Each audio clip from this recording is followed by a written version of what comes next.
আপুনি মই written এক্সামত fail কৰাৰ মেইন কাৰণ হ'ল আমি মেথছ আৰু ৰিজনিং নাজানো। আমি একেবাৰে জিৰ' লেভেলতো নাজানো মেথছ আৰু ৰিজনিং। ৰিজনিংটো অলপ অলপ বুজি পোৱা যায়, কিন্তু মেথছটো একেবাৰে আগৰ পৰাই আমি উইক আৰু এতিয়াও উইক আছোঁ। তো সেইকাৰণে আমাৰ যেতিয়ালৈকে মেথছ ক্লিয়াৰ নহ'ব তেতিয়ালৈকে আমি গভৰ্ণমেণ্ট এক্সাম ক্লিয়াৰ কৰিবই নোৱাৰোঁ। একদম সত্য কথা। জিকে কি আছে, আপুনি জিকে কৰি ল'ব পাৰে, মুখস্থ কৰি ল'ব পাৰে, কিন্তু মেথছ কি কৰিব? মেথছটো মুখস্থ কৰিব নোৱাৰে বা বাহিৰত তেনেকুৱা মনত ৰখাৰ কোনো উপায় নাই। সেইকাৰণে মেথছটো আপোনালোকে গ্ৰাউণ্ড লেভেলৰ পৰা শিকিবই লাগিব আৰু মেথছটো জানিবই লাগিব।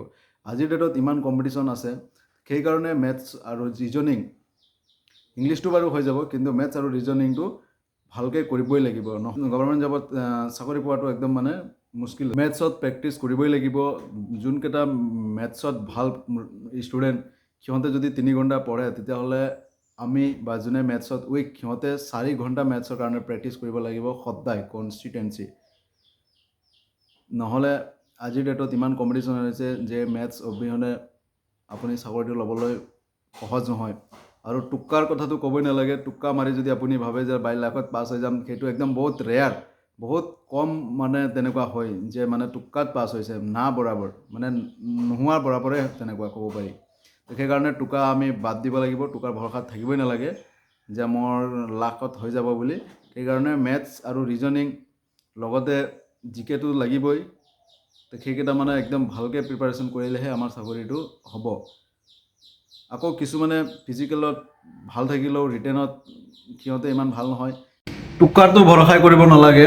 আজিকালি আৰু নেগেটিভ ছিষ্টেম হৈ গৈছে, তো সেইকাৰণে টোকাটো মাৰিবই নালাগে। টোকা যিমানটো আপুনি পাৰে সিমানটোৱে কৰিব লাগিব, আৰু য'ত নেগেটিভ নাথাকে তাততো টোকা মাৰিবই। কিন্তু টোকাত যে পাছ হৈ সেইটো মই মানে ইমান এটা নাভাবোঁ।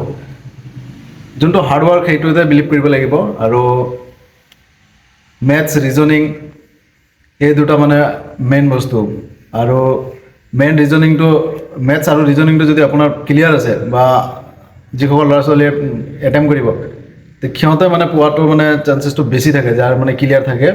কাৰণ জিকেটো অলপ চলপ কাৰেণ্ট এফেয়াৰ বা জিকে চিকে তেনেকুৱা হৈ যায়, নিউজ টিউজ চোৱা হৈয়ে থাকে। তো সেইকাৰণে আৰু মোৰ মতে যিমান এক্সাম ওলায়, সিমান গোটেইকেইটা এক্সাম, যিমানকেইটা এক্সাম ওলায় চবতে এপ্লাই কৰি এক্সাম দি থাকিব লাগে। তেতিয়া মানে এক্সপিৰিয়েঞ্চটো বাঢ়ে, আৰু যিমানে এক্সপিৰিয়েঞ্চ বাঢ়িব এক্সাম দিয়াৰ, সিমানে এটা আইডিয়াটো হ'ব যে কেনেকুৱা ধৰণৰ কুৱেশ্যন আহিব আৰু কেনেকুৱা ছল্ভ কৰিব লাগিব। আৰু তেতিয়াহে মানে আপুনি এটা গম পাই থাকিব বস্তুটো।